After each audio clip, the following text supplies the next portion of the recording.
काही बोललंय का? त्या व्यक्तीनं सगळं खरंच बोललंय ना, काही चुकीचं काही बोललंय का? अजिबात बोललं नाही. मग आता कसं करू? आता मी नेमकं काय करू? भगवंताची प्राप्ती झाल्यानंतर माझं मडकं भाजायची गरज आहे का? पुन्हा नामदेवरायांचा भगवंताला प्रश्न, पण मी कुठे दिसतोय तुला? मंदिरामध्ये आल्यानंतर माझं वास्तव्य आहे, मूर्तीमध्ये मी आहे, त्या गोष्टीची तुला अनुभूती आलेली आहे, एवढंच तुला ठिकाणी आहे. पण भगवंत जर चराचरामध्ये व्याप्त आहे, ही गोष्ट जर तुला जाणून घ्यायची असेल तर तुला संतांच्या सानिध्यामध्ये जाणं हे भाग आहे. मग आता मी कोणाच्या सानिध्यामध्ये जाऊ, कोणाला गुरु करू? नामदेवरायांनी विचारलं. नामदेवरायांना सांगितलं बाबा जा जा नागनाथ या ठिकाणी विशोबा खेचर नावाचे सद्ग्रस्त आहेत, तरी त्यांना जाऊन तू भेट. नामदेवराया जर चलत फिरत मुक्काम दर मुक्काम करत करत औंढा नागनाथ या ठिकाणी आल्यानंतर लोकांना विचारले बाबा इथे या ठिकाणी विशोबा खेचर नावाचे कोण आहे, कुठे भेटतील मला? एखाद्या वयस्कर माणसाने सांगितले की बाबा मंदिरामध्ये झोपलेलं म्हातारा आहे, त्यांना ते आहे. जातात बघतात, ते बिचारा झोपलेला आहे, महादेवाच्या पिंडीवर पाय ठेवून झोपलेला आहे, वयस्कर माणूस. नामदेवरायांना राग येतो, भगवंताच्या पिंडीवर डोकं ठेवून झोपलेला आहे, ह्याला काय अक्कल आहे का म्हाताऱ्याला? नामदेवरायांना आणि नामदेवराय बऱ्याच काही गोष्टी त्यांना बोलतात. त्यावेळेस विशोबा खेचर म्हणतात बाबा मी वयस्कर आहे, की मला माझ्या पायामध्ये हात पायामध्ये तेवढा ताण नाही, शक्ती नाही, तुम्हीच उचलून बाजूला करा. नामदेवरायांना राग येणं स्वाभाविक का होतं? का होतं बाबा? तर भगवंत त्याचे जे आराध्य दैवत आहे पांडुरंग परमात्मा, त्यांच्या मस्तकावर महादेवाची पिंड आहे. आपण बरेच जण मंदिरामध्ये जातो, पंढरपूरला जातो, कुठे पाहत असतो महादेवाची पिंड आहे डोक्यावर. आणि भगवंताचं जेव्हा जेव्हा चरित्र राहील त्याच्या वेळेस महादेव हे समोर बसून ते भगवंताचं चरित्र ऐकत असतात. म्हणजे श्रोत्यामध्ये भगवान शंकराचा हा वास आहे असं आपण समजून व्यासपीठावरील किंवा नारदाच्या गादीवर उभा टाकणारा व्यक्ती समोर वंदना करूनच ती कथा किंवा कीर्तन सादर करत असतात. एका ठिकाणी पाय उचलून दुसऱ्या ठिकाणी ठेवल्यानंतर पुन्हा त्या ठिकाणी महादेवाची पिंड येते, पुन्हा दुसरीकडे पुन्हा त्या ठिकाणी येते. आणि दरवेळेस नामदेवरायाचा हात ज्यावेळेस विशोबा खेचर यांच्या पायाला लागत असतो त्या वेळेस नामदेवरायांच्या मनामधला अहंकार, मत्सर, दंभ हे सगळे षडविकार निघून जायचे. मग सर्व झाल्यानंतर त्यावेळेस संतांच्या पायी हा माझा विश्वास, सर्वे भावे दास झालो त्याला. त्यावेळेस नामदेवरायांच्या मनामध्ये सगळं निघून गेल्यानंतर नामदेवरायांना जागृत अवस्था प्राप्त होती की ही कोणीतरी अधिकारी अधिकार संपन्न व्यक्ती आहे आणि यांच्याशिवाय आता माझ्या जीवनाला काही अर्थ नाही. त्यावेळेस विशोबा खेचर यांना शरण जातात आणि शरण गेल्यानंतर भगवंताचं नामचिंतन माझ्यावर कृपादृष्टी करा आणि मला तुम्ही आपल्या पदरामध्ये घ्या आणि मला तुमचा पायी करा असं नामदेवराय विशोबा खेचर यांना म्हणतात. विशोबा खेचर यांची कृपा प्राप्त होती आणि भगवंताचं नामचिंतन विशोबा खेचर यांनी नामदेवरायांना देतात.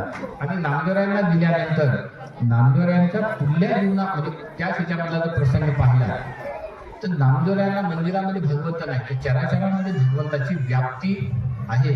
जळी स्थळी काष्टी पाषाणी निदान आहे कुठे सर्वत्र भगवंत आहे या गोष्टीची अनुभूती आणि परिस्थिती यायला सुरुवात होते.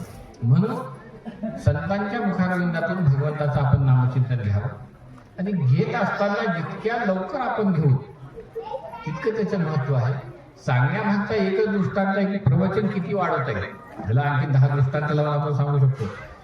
आणि हे सगळं करत असताना आणि आपल्या सगळ्यांच्या जीवनामध्ये या कलियुगामध्ये जर मला असं वैयक्तिक वाटतं की आपल्या सगळ्यांना संत भेटलेले आहेत. संत भेटणं इतकं सोपं आहे असं आपल्याला वाटतं. बहु अवघड आहे संत भेटी, तरी जगजेठी करू नाकी.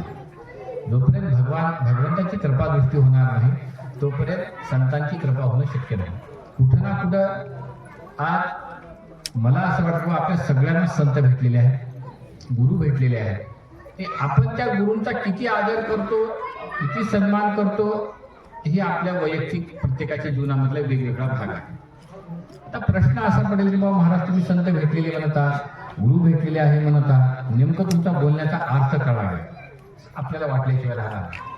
पण मला असं वाटतं की या कलियुगामध्ये शास्त्राच्या ह्याच्याप्रमाणे जर आपण विचार करायचा झाला तर मातृदेवो भव, पितृदेवो भव, आचार्य आणि अतिथी देवो भव. सगळ्यात आधी आई वडिलांचं स्थान हे आपल्यासाठी अतिशय पवित्र आणि श्रेष्ठ शास्त्रानं मांडलेलं आहे. शास्त्र का जो आई वडील हे देव आहे, आई वडील हे गुरु आहेत. सगळ्यात लहान लेकराचे कोण गुरु आहेत तर आई वडील गुरु आहेत. आणि मला असं वाटतं की बाबा ज्यावेळेस एखाद्या लेकरांवर आई वडिलांची कृपा झाली त्यावेळेस ते लेकरू अतिशय उन्नत आणि प्रगत झाल्याशिवाय राहत नाही. अनेक दृष्टांत आहेत. प्रल्हादाचा दृष्टांत आहे, नारदांचा दृष्टांत आहे.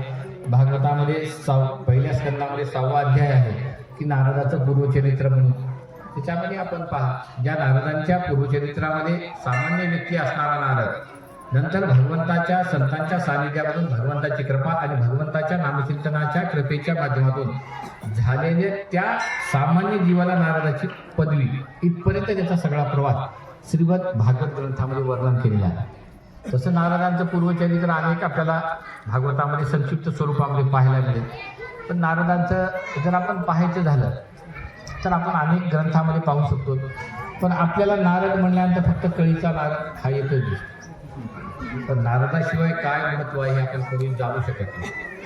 तसं या जीवनामध्ये आई वडिलांशिवाय दुसरं कोणतंही श्रेष्ठ स्थान नाही. आई वडील या साधकाचे त्या जीवाचे गुरु आहेत, पहिल्यांदा देव आहेत, संत आहेत. मला असं वाटतं की सगळ्यात आधी जीव, लहान जीव कोणाची नक्कल करत असेल तर आपल्या आई वडिलांची नक्कल करत आहे.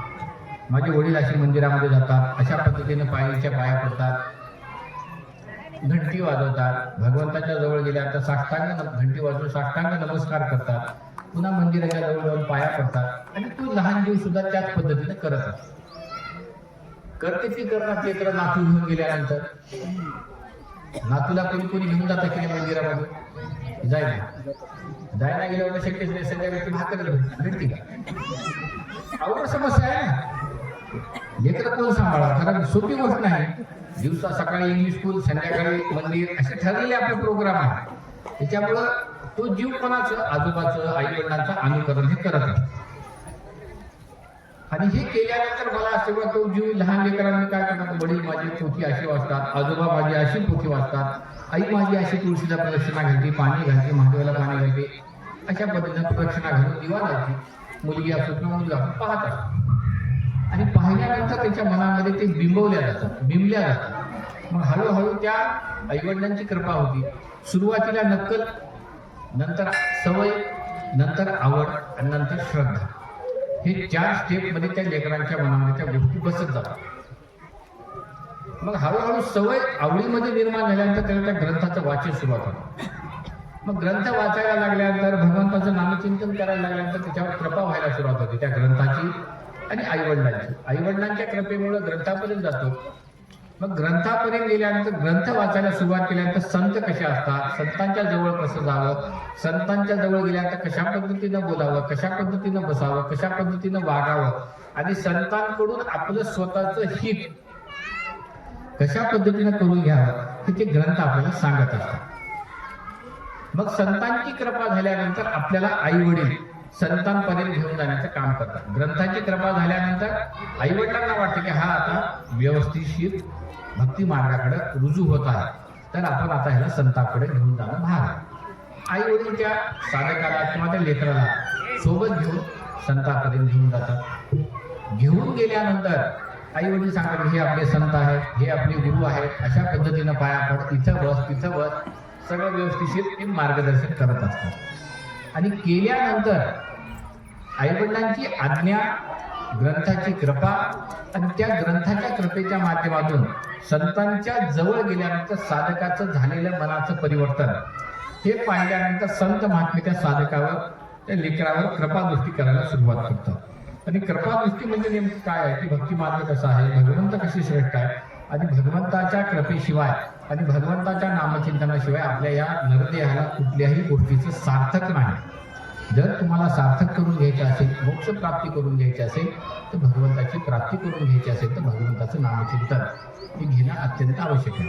हे संत आपल्याला सांगतात आणि संत महात्मे आपल्याला भगवंताचं नामचिंतन देतात. नामचिंतन दिल्यानंतर साधक आईवडिलांची कृपा, ग्रंथाची कृपा, ग्रंथाच्या कृपेच्या माध्यमातून आईवडील, ग्रंथ आणि मग संतांची कृपा प्राप्त झाल्यानंतर त्या भगवंताच्या नौकेमध्ये बसून हा जो भवसागर आहे संसार रूपी, या भवसागरातून तरुण जाण्यासाठी भगवंताच्या नामस्मरण रूपी नौकेमध्ये बसल्यानंतर आपण हळूहळू हळूहळू हळूहळू मार्गक्रमण भगवंताकडे जाण्याचा करत आहोत. जात असताना अनेक अडचणी येत असतात, जसं नाव हेलकावा घेत असतील, पण तिथं सुद्धा जात असताना कधी बारकाईने जर आपण अभ्यास केला, नावेमध्ये सुद्धा ते मारावं लागते, तिथे भलवावं लागते असं म्हणतात, आणि भलवल्याशिवाय नाव ही पुढे जात नाही. तसं सतत नुसतं गुरुमंत्र घेऊन अर्थ आहे का? आहे का? अजिबात नाही. रोज नित्यनेमाने 1 माळ, 2 माळ, 3 माळ, 4 माळ, 5 माळी, कमीत कमी आपल्याला जितकं शक्य होत असेल तितकी आपण माळीचा जप केला पाहिजे. आता काही काही माता भगिनी, काही काही पुरुष मंडळी आहेत नाही 108 रोज माळी करणार आहे असं म्हणलं, तर सगळे कामधंदे सोडून भगवंताचं नामचिंतन करा असं संत महात्मे सांगत नाही. तर सगळ्या लेकरांना उपाशी ठेवा, नवऱ्याला उपाशी ठेवा, आणि तुम्ही दिवसभर काही उपयोग, आणि सगळे कामधंदे सोडा, प्रापंचिक सगळ्या गोष्टी सोडा, आणि समाधान ज्ञानेश्वरी वाचन भगवंताचं जप करा असं पुरुष मंडळीला सुद्धा जमणार आहे. कारण हे काही कर्मानुबंधेन मनुष्य होते. जोपर्यंत तुम्हाला कर्मानं बांधायचं आहे, कर्म करत असताना भगवंताचं नामचिंतनाचा विसर पडणार नाही, या गोष्टीची आपण काळजी घेतली पाहिजे. स्वयंपाक करताना सुद्धा आपण भगवंताचं नामचिंतन करू शकता, भाजी चिरताना सुद्धा करू शकता, आणि वाढताना सुद्धा करू शकता.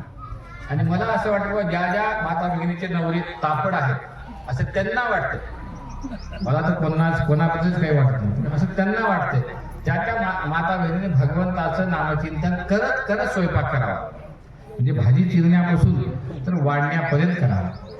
जर परिवर्तन होईना गेले 1 वर्षामध्ये त्या माणसामध्ये, मी 100% बनत, पण 90% होईल, 50% होईल, 1 वर्षापर्यंत झाल्याशिवाय राहणार नाही. आपल्याला जर त्याचं परिवर्तन करायचं असेल तर भगवंताचं नामचिंतन, ज्याला आपण काय म्हणतो सॉफ्ट कॉर्नर किंवा स्वीट पॉइझन हा इंग्रजीमध्ये शब्द. विष दिलं नाही का? साखर हे गोड विष आहे.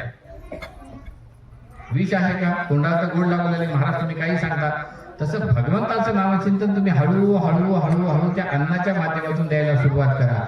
समोरच्या व्यक्तीचं परिवर्तन झाल्याशिवाय राहणार नाही, आणि व्यक्तीचं परिवर्तन करायचं असेल तर सगळ्यात आधी आपल्याला भगवंताचं नामचिंतन करणं भाग आहे.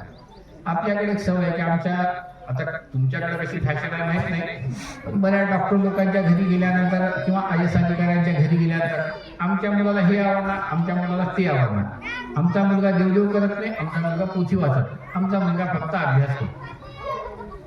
कितीपर्यंत? डिग्री होईल.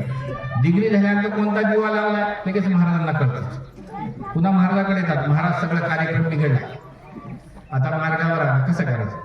मग त्यावेळेस महाराज लोकांनी म्हणता येते का ते लेकरा व्यक्तीला, तुझं कुठं लक्ष होतं म्हणता येत नाही. पण आता आमच्यासाठी 1-2 राहतात, काय करला तो डॉक्टर साहेब? महाराज प्रॅक्टिसच एवढी जोरात होती, त्याचाच परिणाम आहे, साईड इफेक्ट. इंजेक्शन दिल्यावर गोळी खाल्ल्यानंतर काहीतरी साईड इफेक्ट यायला पाहिजे ना. त्याच्यासाठी सगळ्यात आधी महत्वाचं आहे संतती होणं महत्वाचं नाही, पण झालेली संतती भक्ती मार्गामध्ये राहून समाजासाठी, भक्तीसाठी, देशासाठी जे कार्य करणारी संतती होईल त्याच्यासाठी ते महत्वाचं, आणि तेवढा वेळ आपण देणं गरजेचं आहे असं मला वाटतं. मग त्या पद्धतीनं जर त्या लहान लेकरांना आपण भक्ती मार्गामध्ये नेलो, संतांच्या सानिध्यामध्ये नेलो, तर निश्चितरित्या आपल्या जीवनाचं परिवर्तन झाल्याशिवाय राहणार नाही. आणि आपण सगळेजण विद्वान आहात, त्या नामचिंतनाचं महत्व काय आहे सांगण्यामागचा उद्देश काय? सगळ्यात लवकर जर तुम्हाला रिझल्ट पाहायचा असेल तर स्वयंपाक करताना भगवंताचं नामचिंतन करा, त्याचा रिझल्ट पहा. आणि मला असं वाटतं रिझल्ट पाहायची गरज नाही, कारण गावात भंडारा होते वाटते की दरवर्षी भंडाराचं वरण कसं लागते की नाही? घरात तर रोजच बाई करते, लागते का वरण? भंडाऱ्याची, वांग्याची, बिंग्याची, मला तर वाटतं 90% काठी काढणार भंडाऱ्याच्या वांग्याची. कार्यक्रम तसा दणदणीत राहते, काढते का? थोडं कोणी पाहते का? पण भाजी कशी नंबर 1 लागते की नाही? करणारा एक तरी शाणा राहते का? नाही असं म्हणायचं नाही मला, म्हणजे करणारे शाणेच आहे का? प्रोफेशनली ज्याला आपण कुक म्हणू किंवा आता शेफ म्हणू, काय आता आपले आचार्य म्हणू, कोणताही शब्द ठेवा, आहे का कोणी? नसताना सुद्धा एवढं चांगलं लागत आहे त्याचा अर्थ काय? तर हे केलेला प्रसाद भगवंतासाठी आहे, करणारं कार्य हे भगवंतासाठी आहे, आणि मी भगवंतासाठी करत आहे ही भावना ठेवून आपण करत असल्यामुळं त्या अन्नामध्ये ती भावना उतरली जाते आणि ती खाल्ल्यानंतर आपल्याला तृप्तता प्राप्त होते. आपल्या घरामध्ये जेवण केल्यानंतर पोट भरत, पण भंडाऱ्याचा एवढा भात खा, स्वच्छ मोकळाचक भात होतो आणि एकदम पोट भरत. रस्त्यावर बसून सुद्धा जेवलं तरी काही होत नाही. त्याचं कारण एक आहे की त्या भगवंताच्या नामचिंतनाचा तो प्रभाव, भगवंताच्या कार्यक्षेत्राचा त्या जागेचा तो प्रभाव, आणि करत असताना मी भगवंतासाठी केलेलं कार्य आहे ह्या गोष्टीचा तो प्रभाव असल्यामुळे मला असं वाटतं की सगळ्यात लवकर भगवंताची कृपादृष्टी माझ्यावर प्राप्त आहे की नाही हे पाहण्याचं सगळ्यात सोपं पॅरामीटर म्हणजे आपण स्वयंपाक करताना भगवंताचं नामचिंतन करत करत जर आपण स्वयंपाक केला, ज्या भगवंतावर आपली श्रद्धा आहे त्या भगवंताचं करा. आणि मी असं म्हणणार नाही की रामाचंच करा, कृष्णाचंच करा, दत्ताचंच करा, महादेवाचंच करा, कारण आम्ही त्या मताचेच नाही. तुम्ही कोणतेही करा, राम घ्या, कृष्ण घ्या, महादेव घ्या, काही घ्या, पण देवाचं नामचिंतन हे करणं भाग आहे, केल्याशिवाय पर्याय नाही. नांदेडला जाणं महत्वाचं आहे. कुणी नरशिवून जाईल, कुणी लोह्याहून येईल, कुणी भोकरून येईल, पण येणं महत्वाचं कुठं आहे, जाणं कुठं आहे, नांदेडला जाणं महत्वाचं. तसं हे सगळ्यात महत्वाचं आहे. आणि कसेही संत असो, कोणत्याही संप्रदायामध्ये संत असो, ते संत आहे भक्ती मार्गाचा प्रचार आणि प्रसार करणारे आहे. आपण कट्टरता निर्माण करण्यापेक्षाही मला असं वाटतं की भक्ती मार्ग रुजवला पाहिजे, वाढवला पाहिजे, आणि प्रत्येक संतांचं ते कार्य आहे. आणि कट्टरता निर्माण करण्यामध्ये काय होत आहे की आपणच आपल्यामध्ये विभक्त होत आहोत, वेगळे होत आहोत, आणि वेगवेगळे झाल्यानंतर छोटे छोट्या बेटात तयार करून आपण लढत बसत आहोत. माझा राम आहे, कोणी म्हणते माझा कृष्ण आहे, कोणी म्हणते माझा महादेव आहे, कोणी म्हणते माझी देवी आहे. ह्या भांडणामध्येच आपण वाया चाललो. तर सगळे देवी देवता जर भांडत नसतील तर तुम्ही आम्ही भांडणारे कोण आहात? हरिहरा करू नका, भेद नका करू, अशा विषय. जर तुम्ही तमिळनाडूमध्ये गेला तर भगवान महादेवाला तुळशी वाहतात आणि भगवान विष्णूला तेल वाहतात. आणि मला असं वाटतं आपली दिवाळी झाल्यानंतर या आवळीची पूजेची येते म्हणजे पौर्णिमेच्या आधी एक हे राहते चतुर्दशी. त्या चतुर्दशीला आवळीची पूजा करत असताना खाली दोन्ही प्रतिकात्मक म्हणून विचार करत असतात. कारण एक आहे की भक्ती मार्ग करणं महत्वाचं आहे. कोणत्याही देवाचं नामचिंतन करा, आणि लहानपणी मुलाला गंध लावायला शिकवा, आई वडिलांच्या पाया पडायला शिकवा. तर मोठेपणी वाचवायचं म्हणलं तर अवघड आहे. आणि त्यांना अमेरिकेला गेले की आपला दिवा लागला असं समजा तुम्ही, त्यांना तिथून 1 लाख रुपये पेटीएम करते, गुगल पे करते, इकडा कार्यक्रम आपला झाला तुम्ही समजायचा आपला. तर तसं व्हायचं नसेल तर आपली श्रद्धा, संस्कार आणि हिंदू संस्कृतीमध्ये जे 16 संस्कार आहेत त्या गोष्टीचं महत्व आहे. अंतःकरण जोपर्यंत तुम्ही प्रेम लावणार नाही तोपर्यंत ते होणार नाही. ते प्रेम लावत असताना भक्ती मार्गातून तुम्ही लावणार नाही तोपर्यंत त्या साधकाच्या जीवनाचं परिवर्तन होणार नाही. आपण सगळेजण शून्य असल्यामुळे भगवंताचं नामचिंतन करावं, आणि त्या नामचिंतनेच्या नौकेमध्ये बसून आपण भवसागर पार जावा. आणि लहान मुलांवर जितके लवकर संस्कार करावा तितकं सगळ्यात चांगलं आहे. नित्यनेमाने त्याला सुद्धा ज्या भगवंताची श्रद्धा आहे, मारुतीच्या पाया पड, महादेवाच्या पाया पड, हे कोणतं मंदिर असेल ते दर्शन केल्याशिवाय अन्नप्राशन करू नको. एवढं वळण लावा. जरी तुला अडचण असेल तर संध्याकाळी का होईना, दिवसातून एकदा का होईना भगवंताच्या मंदिरामध्ये जाऊन दर्शन करू नये. त्याचं कारण असं आहे की सात्विकता निर्माण झाली तर आपल्यामध्ये निगेटिव्हिटी येणार नाही. निगेटिव्हिटी येणार गेली की आपल्याला आत्महत्या करण्याची प्रवृत्ती निर्माण होणार नाही. आणि ती प्रवृत्ती जर नष्ट करायची असेल तर सगळ्यात आधी आपल्याला भक्ती मार्ग स्वीकारला पाहिजे, भगवंताचं नामचिंतन केलं पाहिजे. आई वडिलांची कृपा आपल्यावर प्राप्त करून घ्यायची असेल तर आई वडिलांचं दर्शन केलं पाहिजे. आणि मला असं वाटतं की एखाद्या वेळेस आमच्यासारख्या महाराज लोकांच्याही पाया पडणार गेला तर काही महत्व नाही, काही देणे नाही, मंदिरात जाणं जरी झालं नाही तरी काही हरकत नाही. जिवंत आई वडिलांच्या तुम्ही पाया पडा, त्यांची कृपा दृष्टी प्राप्त करून घ्या, आणि त्या व्यक्तीच्या जीवनामध्ये कुठल्याही प्रकारच्या अडचणी येणार नाही, आणि त्याचं प्रत्येक कार्य हे सफल झाल्याशिवाय राहणार नाही. कारण स्वामी तिन्ही जगाचा, आई विना भिकारी. कारण जर तुम्ही किती जरी श्रेष्ठ झालात, रामाला रामत्व प्राप्त आई वडिलांच्या कृपेमुळे. वडिलांनी वचन दिले म्हणून रामाने वनवास घेतला, पण त्या वचनासाठी रामाला रामत्व प्राप्त करून देण्याचे सामर्थ्य हे कैकेयीमध्ये आहे. वाईटपणा कोणी घेऊ शकत नाही. प्रत्येक महाराज पॉझिटिव्ह आणि मोकळं सोपं बोलतात, पण काही महाराज लोक कडकही बोलतात. आता आमचं बोलणं कसं आहे, पंढरी पाटलाला चांगलं माहिती, तोंडावर बोलण्याची सवय असल्यामुळे आम्हाला आणि आमचं तेवढं लावून घेऊन फार कार्यक्रम आहे, कारण आपल्याला काय आवश्यकता नाही तेवढं लावून घेऊन खरंच डबल पाटील येईल फार दिवा लावल आपला अशी काही अपेक्षा नाही. काही थोडी इच्छा आहे नाही आपल्याला, काय थोडा वेळ आहे आपल्याकडं. कारण एक गोष्ट आहे ज्याच्यामध्ये स्किल आहे, ज्याच्यामध्ये क्षमता आहे, ज्याच्यामध्ये भगवंतावर श्रद्धा, ज्याची भगवंतावर श्रद्धा आहे, समाजावर श्रद्धा आहे, त्याला कुठल्याही प्रकारची भीती बाळगण्याची मला वाटत नाही की आवश्यकता आहे. म्हणून आपण सगळेजण आईवडिलांची सेवा करा आणि जो व्यक्ती आईवडिलांची सेवा करेल त्याच्या जीवनामध्ये कुठल्याही प्रकारची कमतरता राहणार नाही. आपल्या सगळ्यांवर भगवंताची कृपा आहे, साधू संतांची कृपा अशीच वाढत राहो.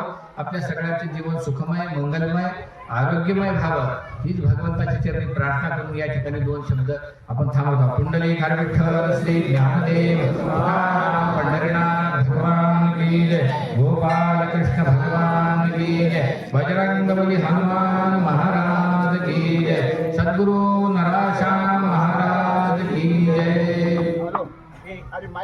इथे पिंडा माईक द्या.